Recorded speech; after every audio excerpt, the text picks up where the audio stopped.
Paradigm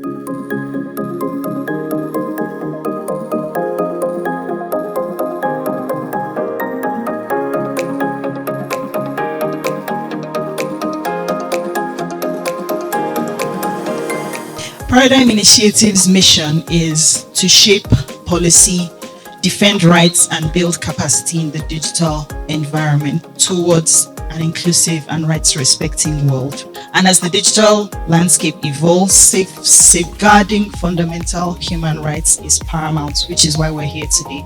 So our aim is very clear: to drive policy change that upholds freedom of expression, media, and digital rights legislation in Nigeria. I would like to recognize and applaud the continued efforts by Paradigm Initiative in promoting digital inclusion and protecting digital rights in Nigeria especially, and Africa as a whole. Paradigm Initiative has shown eminence in the digital rights space and continues to lead through programs such as the Digital Rights and Inclusion Forum, the Net Right Coalition, its fellowship programs, training workshops, some of which the Commission has benefited from, workshops, and countless advocacy and community engagement in Nigeria and across Africa. A few weeks ago, the presidency announced that they were merging some ministries. So if we are having conversations around creating new laws that will set up new agencies, we also need to be in line with the thinking at the national level to say that, do we really need to, push for creation of a new agency, or perhaps we can leverage existing systems, existing law to address some of the challenges we have. The digital landscape is ever evolving, presenting both opportunities and challenges.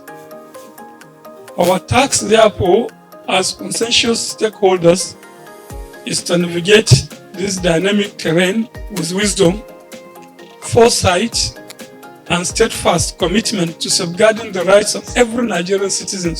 Let us collectively recognize the profound significance of advancing the digital rights landscape within the Nigeria's legislative framework. The world is undergoing a rapid transition into the digital age, representing unparalleled opportunities alongside potential challenges. With approximately 84 million and counting internet users in Nigeria alone, the urgency for this dialogue cannot be understated.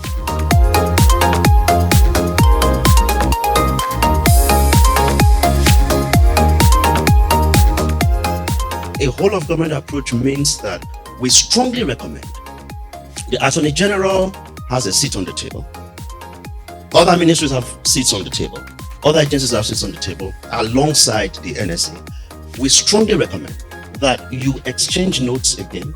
Look at some of the memos you have sent in. The process has been, fast forwarded, and this is now over. But we're recommending another, as soon as possible, another amendment. Let's also commend the amendments for the Section 21 amendment that now provides for 72 hours reporting time and sectoral sets, organizations, sectoral parts per set. So this makes for a wider reach and faster reach, enhanced coordination, putting CERT at a faster timeline to resolve these issues and observe any other issues that come up.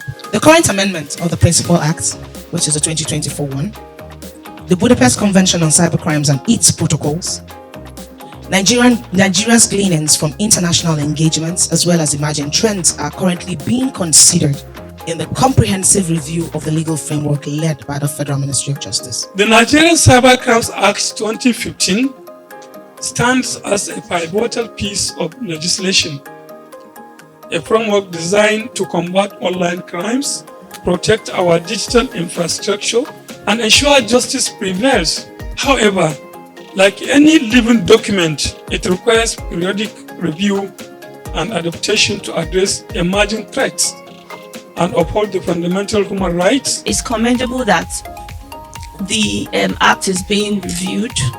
Again, there is room for a lot more improvement. For example, Section 24, which has been spoken about extensively.